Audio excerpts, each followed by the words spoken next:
Hey guys, I'm Jasmine and welcome to another Science for Kids experiment. Today we'll be making our very own popsicles to help us defeat Dr. Sulclius, who is one of the main characters in our very own book, The Case of the Missing Experiment card. Check out the link in description to purchase your own copy.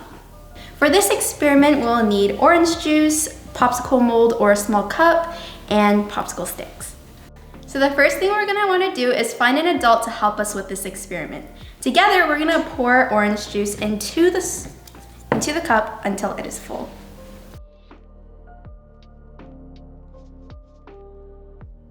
If you want your popsicle stick to be more stable, then you can use saran wrap and poke a hole through it like so.